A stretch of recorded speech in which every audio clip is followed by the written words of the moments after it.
So hello students. तो बेटा आज का हमारा टॉपिक है इलेक्ट्रोमैग्नेटिक इंडक्शन। ये हमारा 6th चैप्टर, ठीक है। तो हम देखते हैं कि बेसिकली हमारा ये इलेक्ट्रोमैग्नेटिक इंडक्शन क्या होता है। सो इलेक्ट्रोमैग्नेटिक हमारे दो वर्ड्स से बने हुए हैं, दैट इज इलेक्ट्रो, जिसका मतलब कि होता है इलेक्ट्रिसिटी, और मैग्नेटिक मतलब कि मैग्नेटिज्म का प्रॉपर्टी शो करना, और इंडक्शन का मतलब तो टू इंड्यूस प्रॉपर्टी। अब किसकी मतलब इंडक्शन मतलब कि किसी और की प्रॉपर्टी को अपने अंदर इंड्यूस करना। जैसे कि आप बोलते हो कि आपके रोल मॉडल कौन है, तो डॉक्टर एपीजे अब्दुल कलाम मेरे रोल मॉडल है। तो डॉक्टर एपीजे अब्दुल कलाम की कौन कौन सी क्वालिटीज को आप अपने अंदर इंड्यूस करना चाहते हो। तो सबसे पहले कि आप अपने ड्रीम्स को बिग रखो, ठीक है। Then only you will be able to touch the sky. If you dream low तो the dream will be just a dream, ठीक है। सेकंड बहुत अच्छा जो आप उनके रोल मॉडल से आप ये एक्सेप्ट आप करते हो कि ड्रीम्स आपके वो नहीं होते हैं जिनको आप सिर्फ सपनों में देखते हो। That means dreams are not those which you see only when you sleep. Dreams वो होते हैं जो आप खुली आंखों से देखते हो, और उस ड्रीम को अचीव करने के लिए you will have to work out daily and daily. Failure is the key to success. मतलब कि अगर फेल हो गए तो इसका मतलब ये नहीं कि आप सक्सीड नहीं कर सकते हो। फेल हुए हो तो आप और अगली बार और मेहनत से करो, तो दैट मीन्स आप और अच्छे से उसमें सक्सेस पाओगे।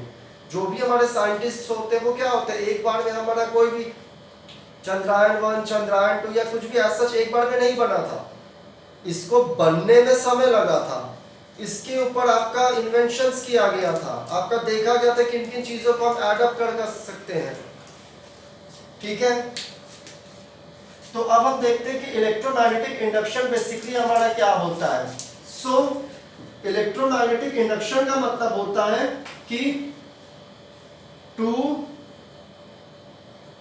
Induce the property of current electromagnetic induction में। अब ये induce the property of current कैसे होगा, तो आपने ये चीज पहले पढ़ा हुआ है क्या, that is moving charges produce magnetic field, ठीक है। सो अगर इलेक्ट्रोमैग्नेटिक इंडक्शन को अगर मुझे डिफाइन करना होगा तो हम इसको कैसे डिफाइन करेंगे, the property of a body to induce the property of electromagnetism.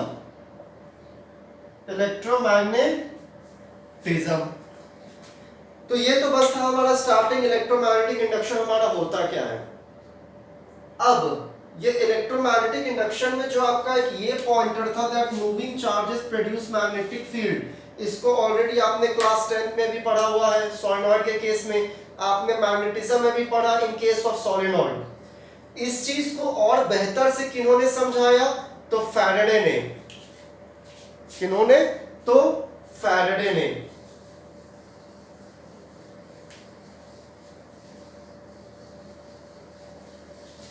सो हमारा अगला टॉपिक क्या है अब,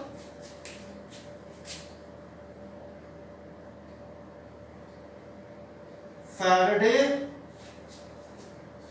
लॉ ऑफ ईएमआई, मतलब Faraday law of electromagnetic induction. अब फैराडे भाई साहब हमारे एक साइंटिस्ट थे, तो इन्होंने इस प्रॉपर्टी को कैसे शो किया था, ठीक है। तो देखिए उन्होंने दो केसेस दिए। पहला केस दैट इज केस 1।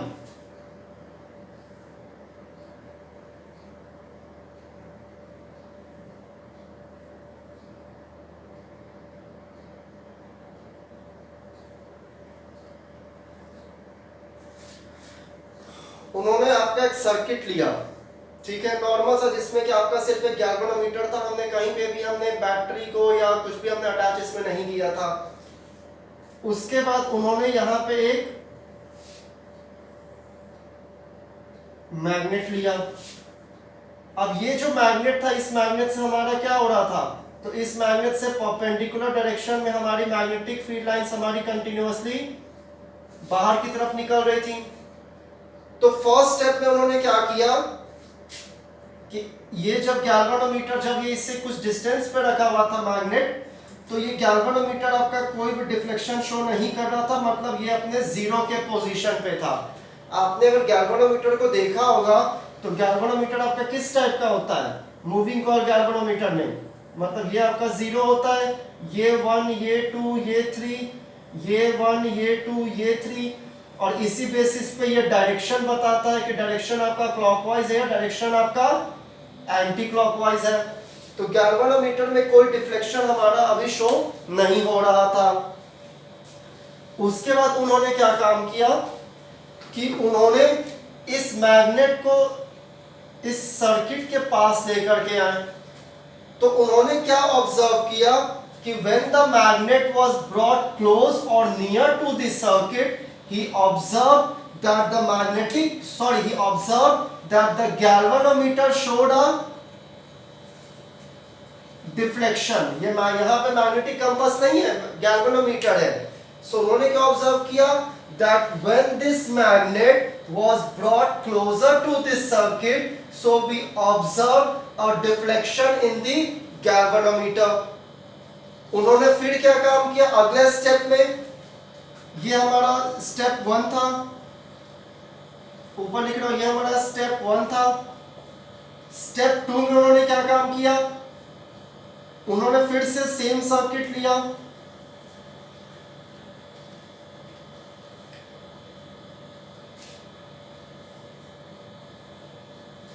और फिर से सेम मैग्नेट आपका लिया, north south magnetic field lines आपकी इससे क्या हो रही है, बाहर निकल रही हैं। तो फर्स्ट स्टेप में जब वो मैग्नेट को जब इस सर्किट के पास लेकर के आए थे, so he observed that the galvanometer showed a deflection.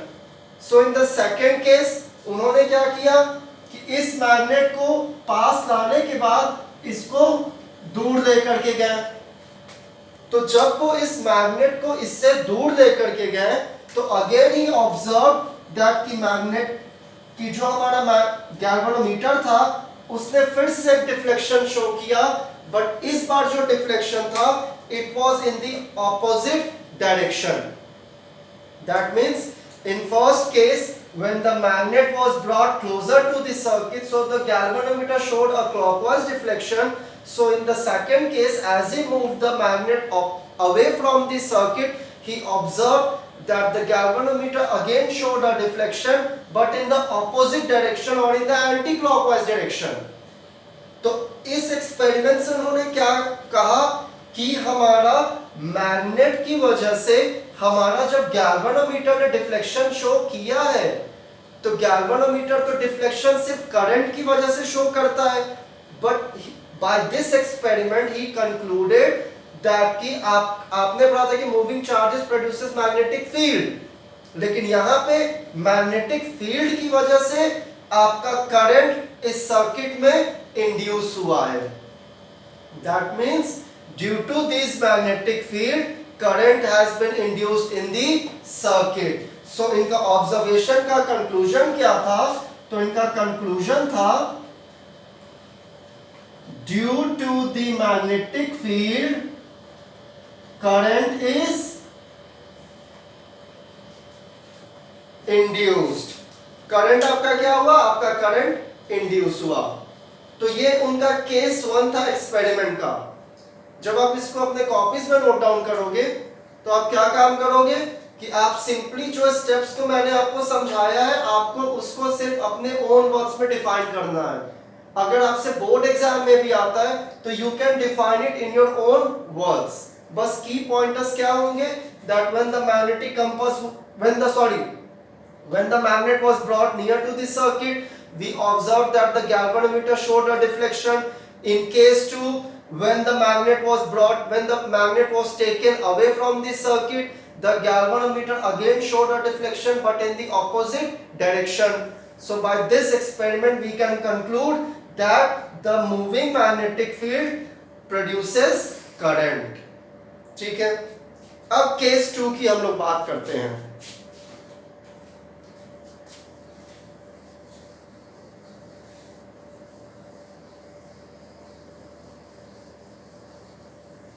So case 2 में उन्होंने क्या काम किया कि केस 2 में भी उन्होंने एक सर्किट ही लिया था और कुछ उन्होंने काम नहीं किया था.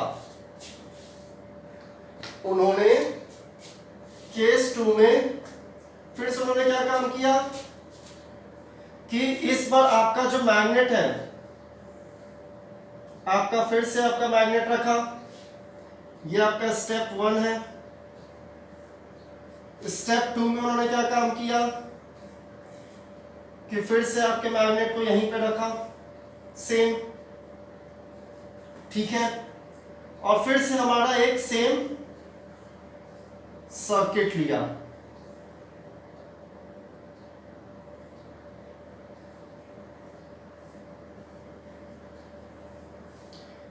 तो सेम सर्किट लेने के बाद उन्होंने अब क्या काम किया इस स्टेप में, पिछले स्टेप से थोड़ा सा एक ऑपोजिट करने का उन्होंने काम किया कि हमारा मैग्नेट से तो हमारा फिर से मैग्नेटिक फील्ड लाइंस हमारी बाहर निकलेंगी, परपेंडिकुलर लीव करता है तो ये आपका हमेशा यहां से लीव परपेंडिकुलर ही करेगा. ये सब डायग्राम्स बनाते हो तो आपको ध्यान देना होता है. अब सेकंड केस में क्या किया फैराडे साहब ने कि उन्होंने इस बार मैग्नेट को अपने पोजीशन पे फिक्स रखा. That means position of magnet was fixed. और इस पर हमने क्या किया, इस पर फैराडे साहब ने क्या काम किया कि इस पर जो ये सर्किट है वो इस सर्किट को इस मैग्नेट के पास लेकर के गए ये देखने के लिए कि इसकी वजह से आपका गैल्वेनोमीटर डिफ्लेक्शन शो करता है या नहीं करता है. तो जब इस सर्किट को इस मैग्नेटिक फील्ड के रेंज में लेकर के गए तो again he observed that the galvanometer showed a deflection, and when he moved away the circuit from the magnet he observed that the galvanometer showed a deflection but in the opposite direction. तो first case में क्या किया कि उन्होंने इस circuit को fix रखा था और मैग्नेट को मूव किया था. सेकेंड केस में क्या किया, उन्होंने मैग्नेट्स को फिक्स रखा था और सर्किट को मूव किया. तो दोनों केसेस में observe that the galvanometer showed a deflection. So by this he concluded that due to magnetic field current is induced in the circuit. मतलब कि सर्किट में हमारा करंट इंड्यूस हो गया. तो इस बेसिस पे उन्होंने अपना एक डेरिवेटिव लॉ दिया. ठीक है, अब हम उस डेरिवेटिव लॉ को देखते हैं. तो ये तो आपका बस डायग्रामेटिकल था कि आप डायग्रामेटिकली आप उसको कैसे एक्सप्लेन करते हो, या उन्होंने जो एक्सपेरिमेंट किया था तो वो एक्सपेरिमेंट पे उन्होंने क्या ऑब्जर्व किया. अब हम कंक्लूजन की बात करते हैं. ठीक है, तो उस कंक्लूजन पे आने के पहले फैराडे साहब के हम लोग पहले जानते हैं कि हमारा मैग्नेटिक फ्लक्स क्या होता है. इलेक्ट्रिक फ्लक्स तो आपको पता है. अब हम बात करते हैं किसकी, तो मैग्नेटिक फ्लक्स की.